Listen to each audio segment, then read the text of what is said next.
All right. Hey, everybody. Welcome. My name is Keith Giles, and I'm here with my Peace Catalyst podcast co-host, Becca, Pugh.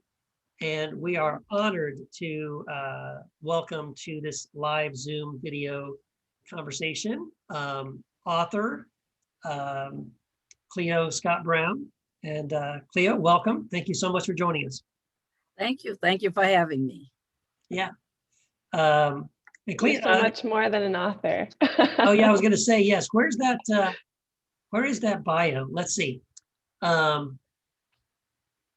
so Cleo is the author of Witness to the Truth, which chronicles about 100 years of history, including her parents' role in a federal voting rights case that opened up the right to vote to many African Americans.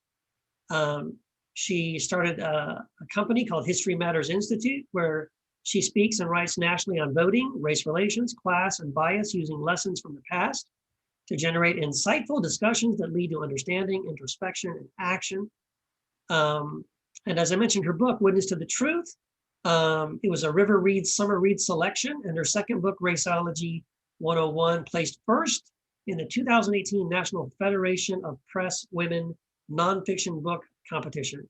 Her commentaries on race have appeared in the Post and Courier, and she is a retired utility risk manager and a graduate of Grambling State University, and she is our guest for this conversation. So yeah, welcome, Cleo. Thank you. Yeah, so with that amazing introduction, we probably want to get a little bit more in depth about the kinds of work that you're doing there. Now, tell us again, where are you? I'm in a little place called Goose Creek, South Carolina. But since it's like in the same phone book with Charleston, I just tell everybody I live in Charleston, South Carolina. Right. Oh, that's awesome. And through this organization and the work that you've been doing, you are working to educate people. I know this is a big thing for you, is kind of like, we can't really move forward if we don't really understand the past. And so, I mean, can you just talk a little bit about that? Why is that so important? What is it, that we can learn from history, especially when it comes to these issues of, racial injustice and inequality and things like that? Why have you decided to take that path, and how have you seen that working? Well, I've taken that path because after I had been out and speaking and talking on issues of race for a long time, it really came to me that there was a real lack of understanding of history. And I think the way that history is taught in the classroom, it's presented like a series of facts and dates, and like one thing isn't connected to another thing that caused another thing that caused another thing. And so when you get to talking to people, they just seem so confused about what you're talking about because they've never heard of such a thing. And so it occurred to me like, oh, if we don't get this history piece straight, then everything else is just confusion. Yes. So that's why I'm really about history being told in the classrooms correctly first, and then people just starting to read more and study more, and then they will discover that history was not that boring thing that they took in high school. That is very exciting, it's interesting, it's insightful, it teaches, it gives you wisdom so you don't repeat the same mistakes. So it's all about trying to get people to understand that there is a connection with the past to today, and that you're always going to come up with the wrong solutions until you understand the background. Yeah, yeah, absolutely. So good. I'm curious, Cleo, to hear your thoughts, because speaking of history, Juneteenth became a federal holiday, and I've seen some mixed, posts online about, this is really great, but it's not a replacement for actual, policy changes and things, actually moving forward. What are your thoughts on that? And, how significant is that in terms of history and, yeah. Well, I have mixed feelings on it. It's beneficial in my view in terms of getting people talking about history and actually talk about history. But I think it's coming at a time when so much is being done to change the course of history and to take away basic voting rights that it felt almost like a slap in the face to vote unanimously. I mean, unanimously for a holiday, yet do nothing about these other issues. And at the same time, especially in South Carolina, the legislative, in the last legislative session, there were these discussions about putting in new rules and new laws about what could be taught in the classroom about history. And so when you have, on one hand, you're being told that truth cannot be taught, and then on the other hand, you have other legislators saying, oh, you all can celebrate Juneteenth as a national holiday. It's like, it's like useless. It's like disrespectful. It's like, are you playing games with my head? Yes. So it's kind of like the same way I felt about the Confederate flag coming down over the South Carolina State House. It was like, but that's symbolic. I don't need a symbol. I need like real action. So, I think people really need to not get caught up in symbols, but get caught up in making real meaningful change. Yeah, that's a great point. How much, so many things that I think we can sometimes point to and pat ourselves on the back for and say, well, look all the progress we've made. We've done this, like you said, we took down these Confederate flags and these Confederate statues, and now we're celebrating Juneteenth. And see, the problem solved, everybody. What are you complaining about? What else do you want? And then it's like, well, no, at the same time that's happening, we have people that are very actively trying to kind of roll back voting rights and for people of color. I mean, really, essentially, that's what's happening because too many people of color are voting. So we need to do something about that. We got to fix that. Make it harder. And so, you can just kind of see it's sort of like there's a concession made on one side, but at the same time, something else is being taken away, and more substantial things are being taken away. So we still have a problem. We're still even, it's almost a daily thing I see on Facebook and on social media, on Twitter and Instagram, and people, we're still arguing on whether or not white privilege is a thing. We're still arguing about whether or not critical race theory is something we're allowed to talk about. And so, yeah, very obviously we have a problem. We definitely in this country have a problem. Just even admitting that there is a problem. Yeah, well, I have this story that I like to tell, and I say that conversations in America are like two people being invited to give a proposal on a job. Mm-hmm. And the first person is told that you need to beautify this bedroom. And we want you to beautify and decorate this bedroom in this beautiful old mansion. And then you have this second person told the same thing, except they're told that there might be some mold damage and maybe some termites behind the wall that needs to be addressed. And every now and then those lights flicker, so it might be some wiring issues. So, you know, I need you to look into all of that. And then you get these 2 proposals coming in. And then person number 1 is like giving person number 2 the side eye. They're like, oh, why are you doing all of that?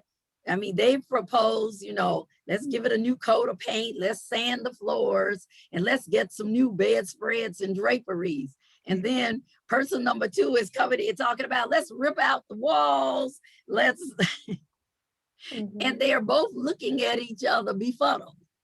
And one is saying, why are you trying to cover up such a massive problem with a coat of paint?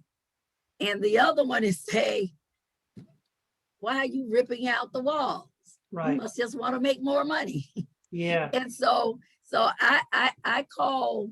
I see racial conversations through that lens, that every time I'm coming to the table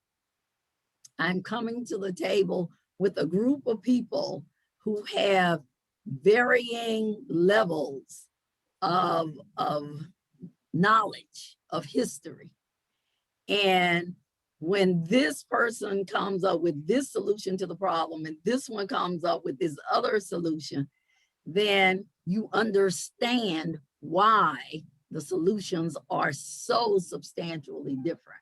Yeah, I love that analogy. I would see if this works, because I think if we stick with that analogy, I think there's another layer to the problem, which is that person A in your analogy, who's just been told, let's just renovate the room. There's like an added problem in that person can say, my great grandfather built this house. And for you to come in here and point out all the flaws and all the problems with this house, you know what, that's attacking me.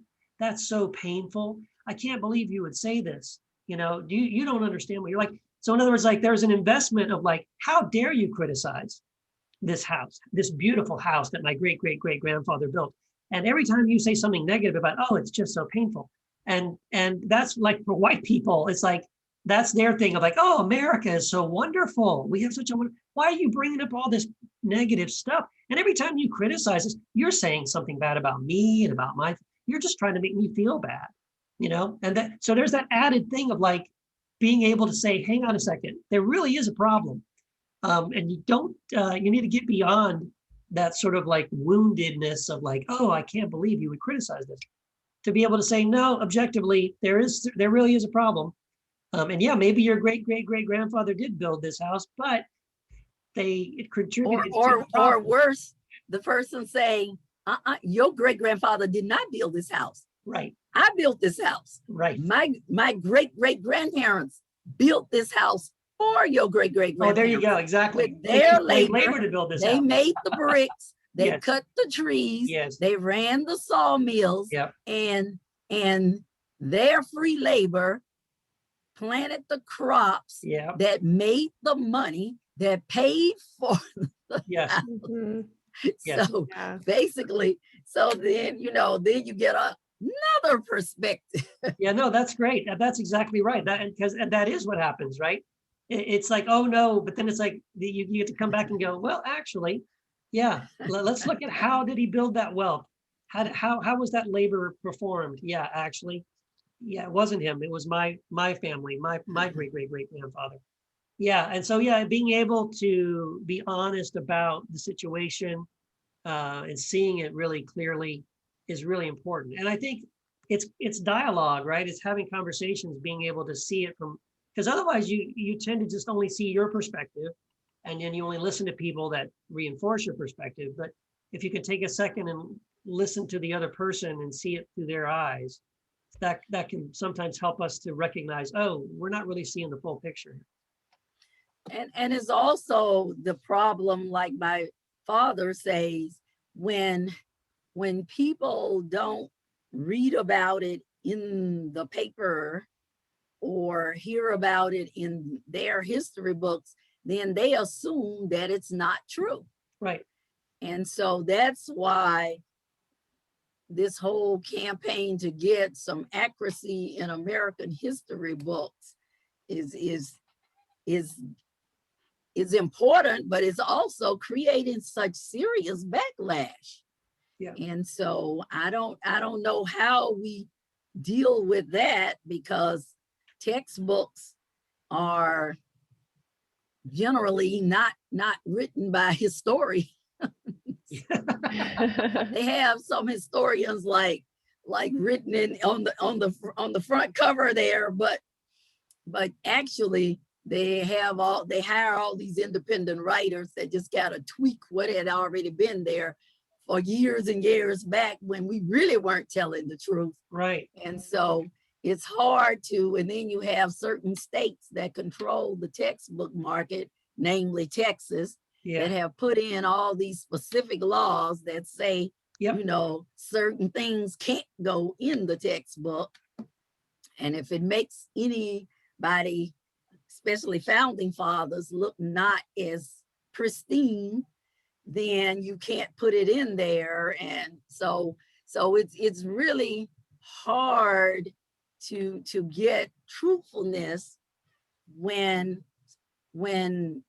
committees control textbooks and what goes into textbooks, Right. You know, rather than true historians. Yeah, and see that exact thing, that's exactly right. I just the other day saw an article about the Alamo and about how in Texas universities, Texas colleges, the Texas education system has for, I guess a couple hundred years, made it so that you are not allowed to tell the full story of what happened at the Alamo, of why those people were fighting, that actually it was about slavery, and they were not fighting against slavery. They were fighting to protect the right to own slaves. And so that part of it has been sort of edited out. There's a book that just came out about that, where these, I think, 3 different historians wrote a book about kind of telling, I think it's called Forget the Alamo instead of Remember the Alamo. And to try to expose the fact that, this is something they've been trying as historians to get introduced into Texas education system, and it just won't happen. They won't allow them to tell that story in the history books and in the textbook. So they had to publish a book on their own to kind of expose that reality. And that's just one thing. I mean, I'm sure there's many other things on the state level as well as the national level, where we have these heroes we want to build up. We have a narrative we want to reinforce. And then anything, don't let the facts get in the way. That Don't confuse me with the facts. Yes. And I feel like what I tend to say, especially recently, is we've made it, and it's because we've made it into a religion. Like our idea of America is a religion, and so it becomes a part of your core identity. So you can't go against, this narrative, because it's what you believe, it's who you are, it's our story. And I think that has been so harmful. Yeah. And so once again, Christians should be in active pursuit of truth. And to hear some of the recent conversations couched in terms of it being telling truth in history is like some rejection of Christian values. And I'm like, wow, how did we turn this into this kind of a fight? But then it all came back to me. Any problem in America that has race as its foundation, the church will be the first to fight it, because it is the spirit that has been in bed with the church the longest. Yeah. The American church, the longest. Yes.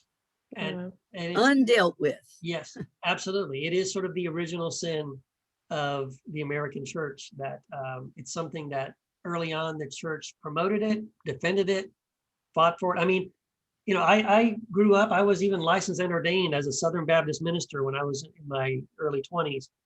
But I didn't even know, and what didn't know probably till I was in my 40s. And this is just, again, how poor education is. I didn't even know until I was probably in my 40s that, oh, the reason it's called the Southern Baptist Church is that there's Southern Christians who still wanted to support slavery, that they pulled away and created the Southern Baptist Convention. And then this is, and to this day, this is we just had I'm not a Southern Baptist anymore, so let me just make that clear. But I know the Southern Baptist Convention just had a recent, gathering, and where it's sort of difficult to get Baptists to, when they list sort of like what are, what would they call, or what are sins, to list racism or prejudice or things like that as something that's sinful.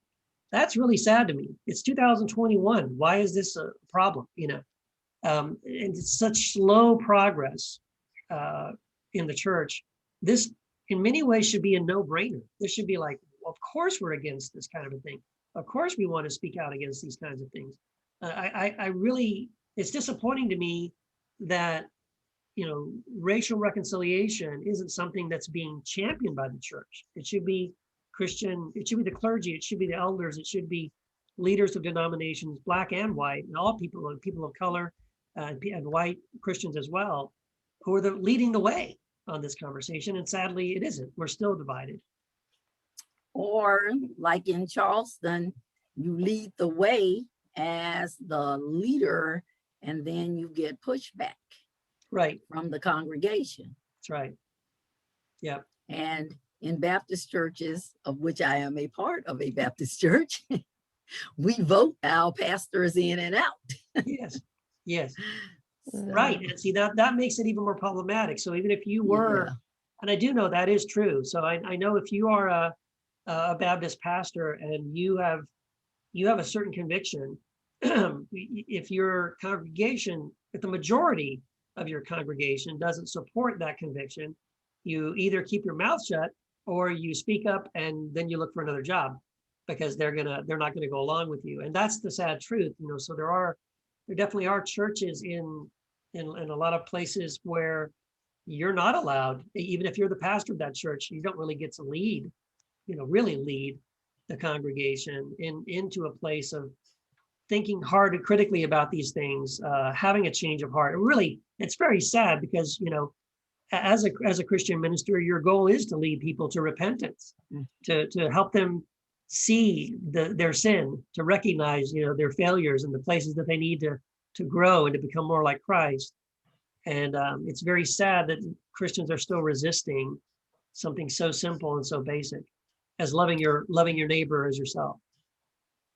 And I think it was interesting. I've been working on this research project on race and religion for quite some time, is that throughout history, starting in the 1600s, pastors were consistently across denomination complaining in letters and books about not being able to lead as they felt they were being divinely led to lead, and how they were being controlled by wealthier people in the congregation who told them what they could preach at times, what they could say, even what topics were completely off limits. Mm-hmm.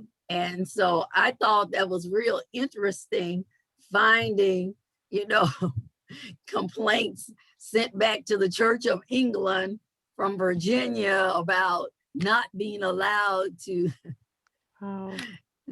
ministers not being allowed to be ministers, and them taking responsibilities that were truly supposed to be only for the minister, and creating these vestrymen positions that they voted on and put people in that basically controlled the church. Yeah.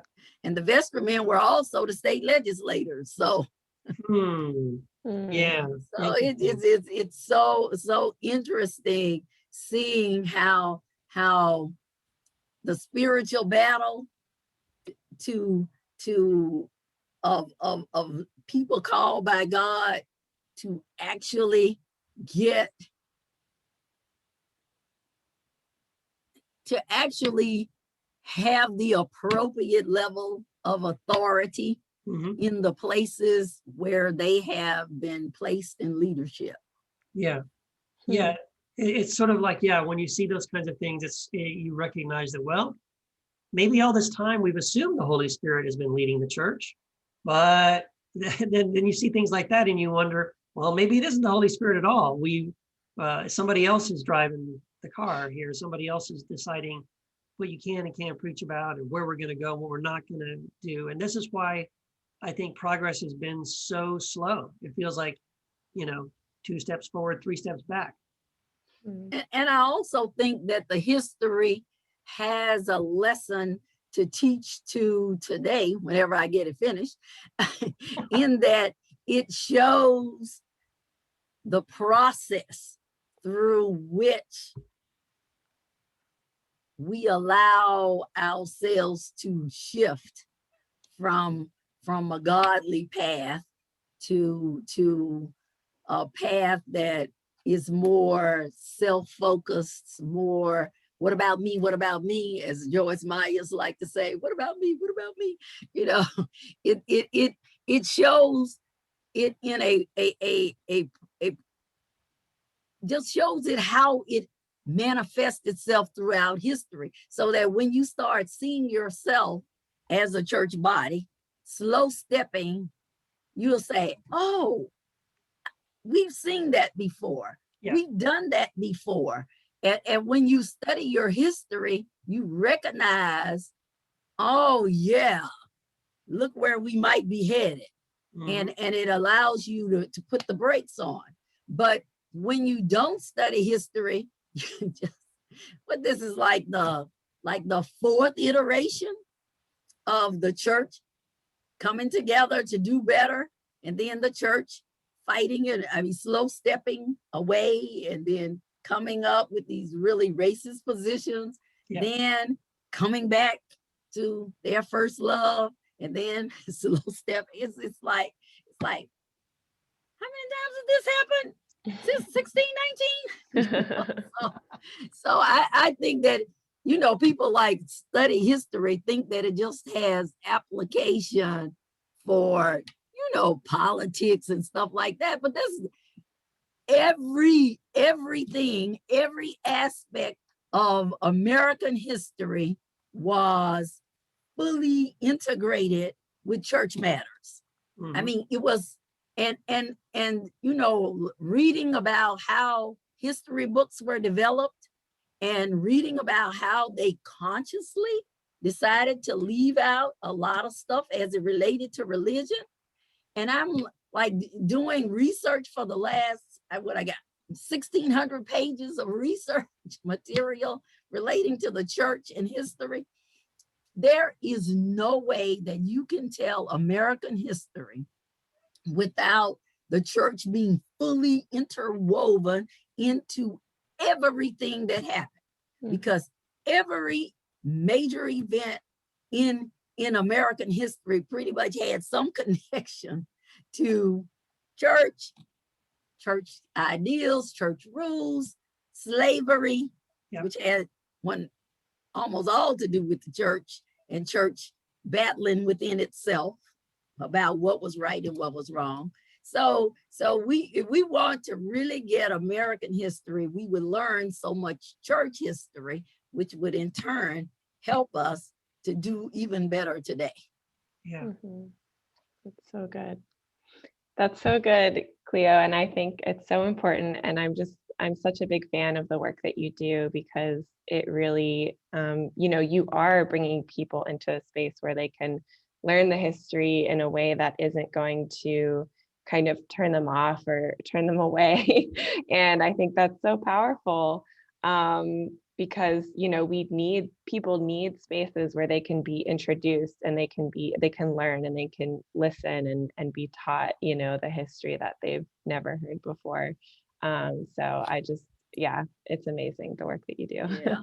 And I think that was the power of the book. My first book, I was recording my father's story, and my father was a Baptist preacher. So, but the way that he told it, I say now, God anointed it, because the way that he told the story, I have never had anyone to come to me after reading it and saying, I was upset, or that part made me angry, or, you know, were you just trying to make me guilty, or, you know, all those things that keep you from introspection and growing.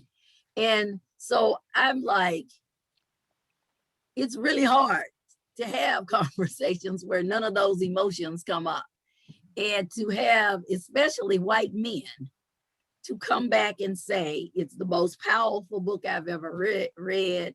I really understand history so much better now. I understand racial division so much better now. I think that has been the real blessing for me, is to be a part of recording and creating something that actually changes the hearts of man. Mm, So, beautiful. Yeah, that's Yeah. beautiful. because it's hard to walk that fine line. It's very hard. Yeah.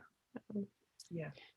Can In you fact, I had a lady when I was working on it, and I was a part of a writing group, and there was a lady who was a English professor at the college, and she told me something that was just so incredibly powerful. She said, this book it was just a few, not that many chapters. It was like 4 chapters at that point. She said, you know the power of this story? She says, he just tells what happened. He doesn't tell you how to feel about it. He doesn't use any words that like, you know, this evil person, you know, he didn't, he just told you what happened. She said, and then you are left with, what am I going to do with all this information I just received? She said it was like just the facts. You present the case, anybody can do whatever they want to do with it. Mhm.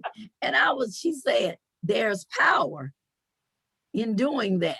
And so I kept that in my head from chapter 3 all the way through the end of the book. Just the facts. Just present the facts. Yeah. And then people do what they want with it. Yeah, absolutely. That's good. I think, yeah, it's hearing these stories and listening to other people is such an important thing. Can you talk a little bit about, I know I guess I didn't do a very good setup on this. By the way, we've already interviewed you once before, Cleo, on our podcast. And so this is another opportunity just to continue that conversation. But for those that haven't listened to the podcast yet, can you remind us a little bit about, or talk a little bit about the kind of work that you are doing there in your area, bringing people together, helping them learn how, first of all, learning the history, but also then just learning to listen to one another and kind of moving people forward in this journey of understanding and learning and hopefully one day reconciliation. As I was sharing on the previous broadcast, I am a volunteer with the YWCA, and it is actually the organization locally here in Charleston that is spearheading a lot of the work that we're doing. And so they brought to the Charleston area, a training, an educational program that's called the Race Equity Institute. And for me, as a person who's been working with issues of race for a very long time, I have found nothing else as effective as this class. Wow. In terms of not ending up with hard feelings and guilt and annoyance and the way that it was put together. But it's basically a history class. It's not a class where people are made to, like share your feelings and all. Yeah. It's kind of a journey through history, like how did we get here to where we are? Yeah. And it has some exercises that help people understand what white privilege is, but it's never called that. So Right.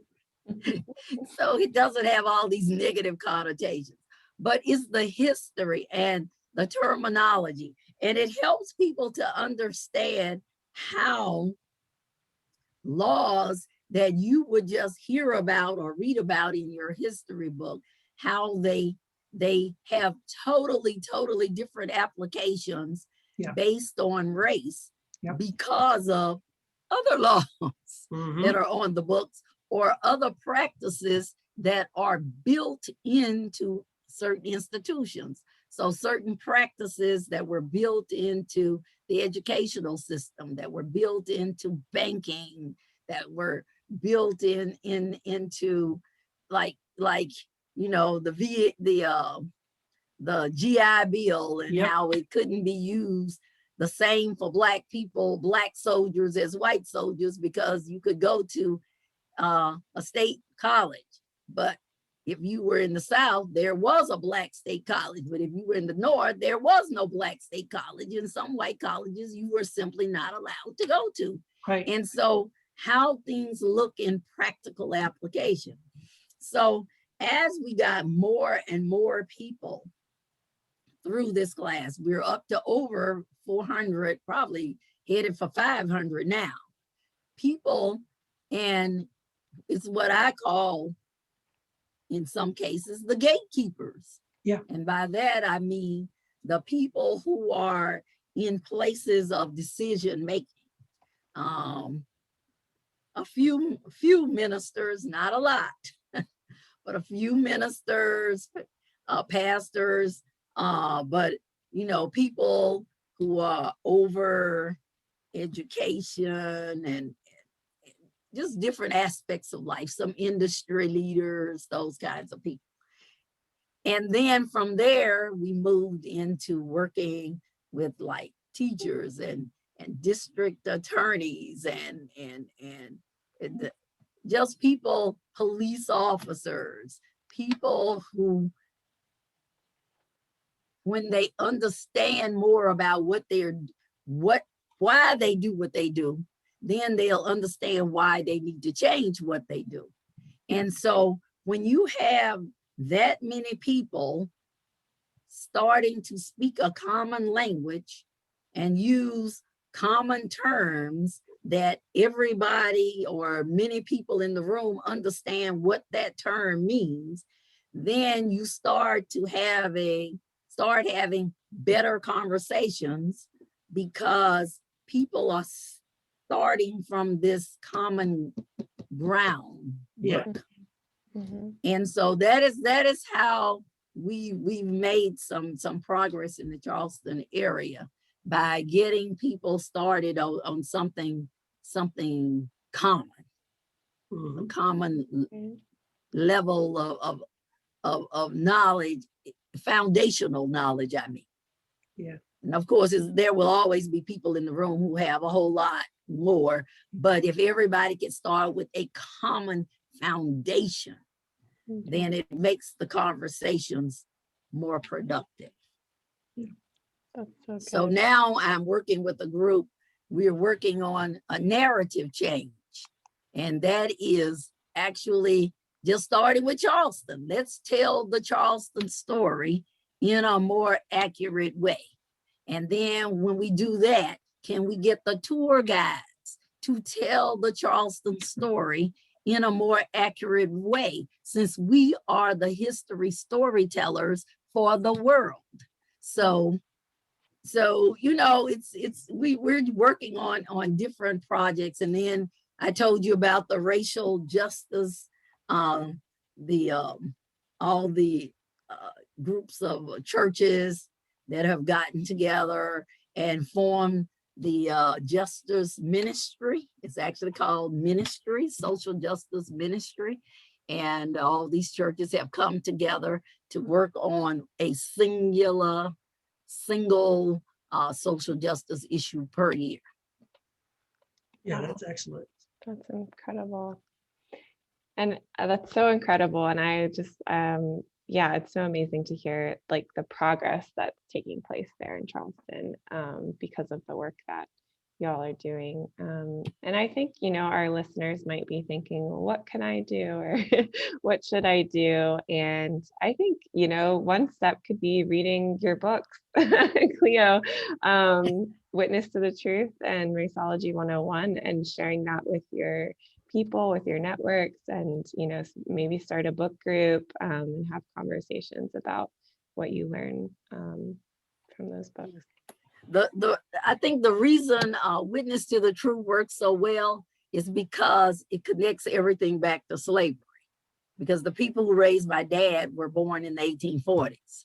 So, and it talks and it connects one event to the next event, to the next event, to the next event. And so even though we lived in Northeast Louisiana, my dad was, you know, involved with the national NAACP. He was involved in work that was going on all over.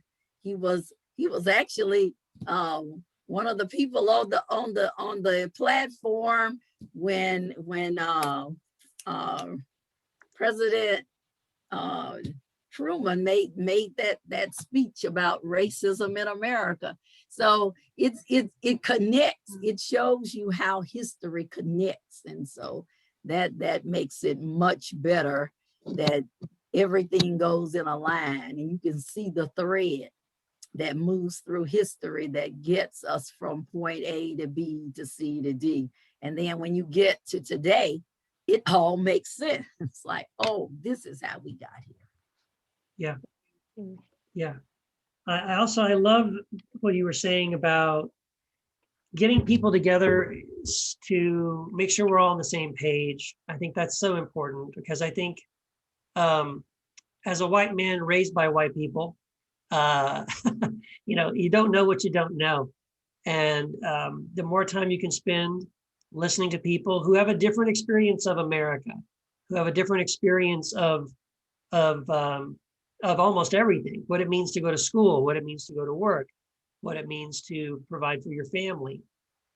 Because you can make the assumption, and I think many white people do this, you make the assumption that your experience is everybody's experience. Well, it wasn't hard for me. Why is it so hard for you? You know, I don't have a problem with these kinds of things. You know, when the police pull you over, well, just do what they say. They've never given me any trouble. I don't know what, you know what I mean? Like, because you're basing everything on your experience, and understanding that your experience, I mean, as valid as it is your experience, but your experience is not everyone else's experience. And being able to truly, honestly listen to other people, to have, for me, I'll just say, I think for me, this was a big deal. Just being able to recognize that, yeah, the people of color have experienced things that I will never experience. I have never experienced, and I never will. You know, I'm not afraid. I don't fear for my life when the lights come on behind me, you know, at a traffic stop. I just pull out my driver's license and my insurance. How you doing, buddy? How's it going? Yeah, sorry. You know, give me the ticket. Have a great day. That's my experience every time I've ever been pulled over. I've never once thought I should call my wife and tell her I love her because I might not survive this. And things like that. I mean, there's just some everyday, ordinary things that white people can't understand, they can't relate to a different experience. And that in itself has just been a powerful thing for me. to sit and listen to other people share their experiences, which are very, very different than mine. Yeah. What really, really made me notice just how different, I'm talking about something that happened recently during the pandemic. Yeah. During the pandemic, one of my sons, who is 36, guess he's 37 now. One of his white friends decided to start a group called Devin's Friends and invite some of his other white classmates, high school classmates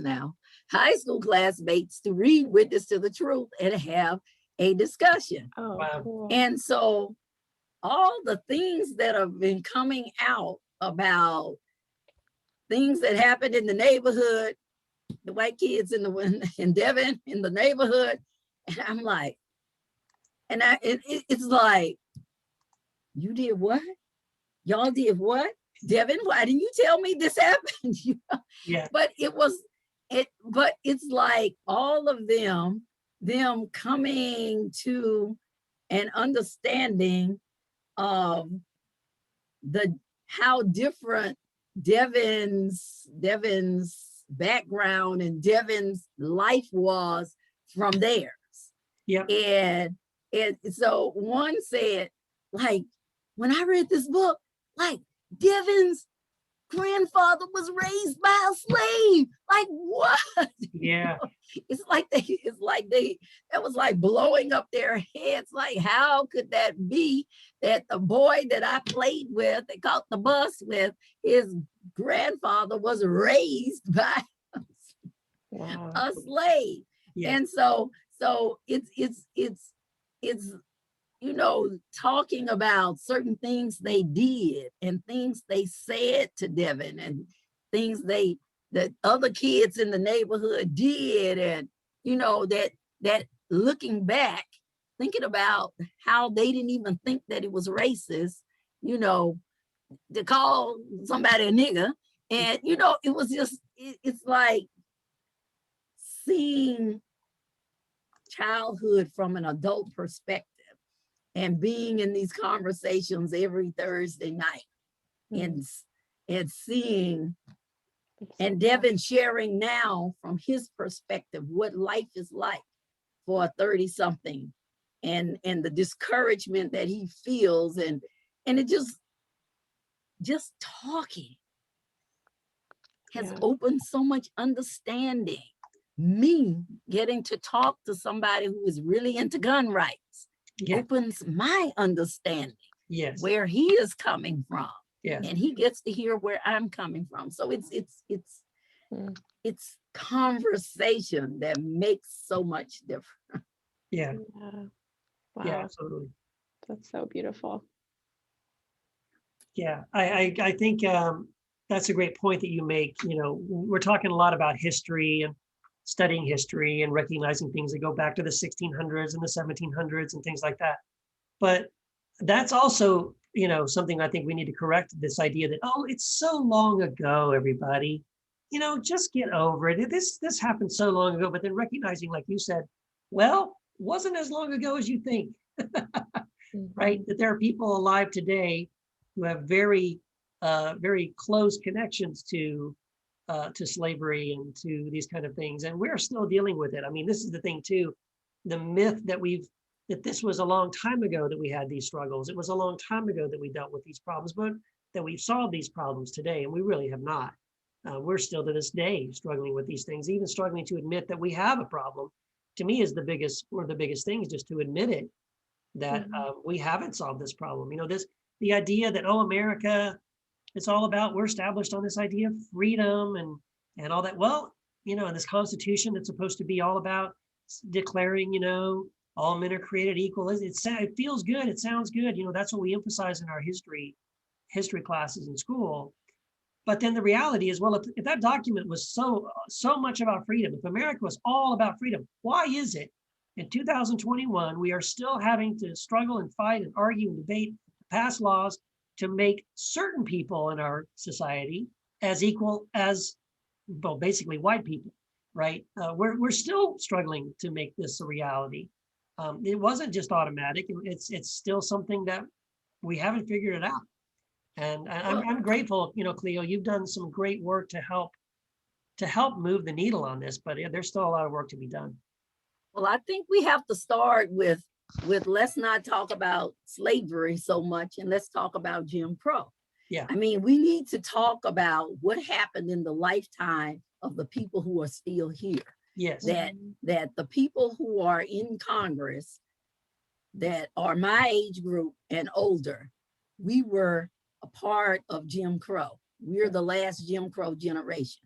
The people who are in Congress grew up, I'm talking about white people from the South, grew up seeing Black people lynched, saw Black people they probably went to Klan meetings with their parents. I'm saying these are things that were common when the Brown decision came down in 1954, and this all-out war started to preserve the benefits of Jim Crow. And all the people just started getting murdered on the regular in the late 50s and the early 60s. This generation, we have seen so much evil with our own eyes. And then we just pretend like it didn't happen, like we're okay now because that's not happening. So, but yet the people whose childhood foundation was built on Black people are not equal, and you never go to school, you never went to school with them, you never did anything socially with them. Then you grew up, you got these positions of power in corporations and in politics, and you never had to discuss, you never even really thought, why were there no Black people in my school? Right. Why did I never, you don't even ask those questions because you don't have to. That's right. That's right. But those of us on the other side who suffered through that, who went through that, I don't know if I should say this on a Christian broadcast, went through the hell of integrating a school, which was worse than being in the car being shot at. Yeah. So it's like you how do you purge yourself of the foundational things you were taught that keep you from seeing what is happening today clearly? Yes, absolutely. Yeah, as you were saying that, I was remembering my mom. I was born, and my mom, all our family were from a real small town in Tennessee called Brownsville, Tennessee, and very segregated, a lot of racism there. In fact, if you do a Wikipedia search on Brownsville, Tennessee, you'll see some pretty shocking stories related to race and a lot of horrible things that happened there. But anyway, my mom was talking about how she grew up, and all of her friends at her school were white, and but then when she graduated high school and she got a job at a manufacturing plant there that had opened up there, and that was her first job sitting on an assembly line, and that was the first time she ever met any Black people, because she sat on the line with all these other women who were Black, and that was her first interaction with anyone who was Black, and like exactly what you said, Cleo. It said she just assumed, well, they have their own schools and they like to go to their own, like as if it was their choice, And my mom was, my mom was really kind of shocked. It was like an education for her, listening to them tell stories and to share their experiences.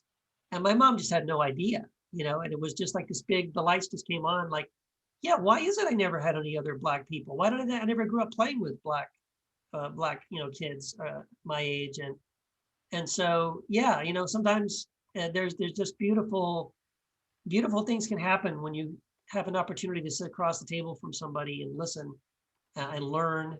I think that's the first step. Definitely. Yeah. Well, this is so good. I do recommend your book, Cleo, your book, and well, you have 2 books, right? And you're Yeah. working on something right now. You said you're working on a couple of things that are, you said probably not close to being finished, but I think it'd be interesting for people to know that you're not just sitting around. You're busy. What other things are you working on? Yeah, I'm working on the Race and Religion project that traces the interaction of racial division in the church from the 1600s up to the current time, which I hope to turn into a documentary and probably a book that will accompany the release of the documentary. And I'm also this summer, hopefully doing an audio version of Witness to the Truth. So Wow, those are my current projects. that's awesome. So great. Very cool. Yeah. Well, yeah. And Cleo, we were very excited to talk to you, and thank you so much for joining us. We want to make sure that everybody knows that we have interviewed you for the Peace Catalyst podcast. It was part of a second series that we launched, speaking to Christian Peacemakers. And so that's an ongoing series right now. Becca, remind me, who have we already talked to and who's coming up in this series that we're doing? Yeah, Cleo was our first episode in this series. Then we had Salim Munayer, who's a Palestinian Christian, enacting reconciliation in Jerusalem. And then we have Shane Claiborne coming up next, I believe. Yeah. And then a bunch of other awesome people. We got Pastor Devin Turner, we've got Great. Bruxy Cavey, we've got Yeah. A few others, I think I'm Yeah. blanking on right now. It's a pretty cool series, yes. So Cleo, thank you for helping us kick this off and launch this series.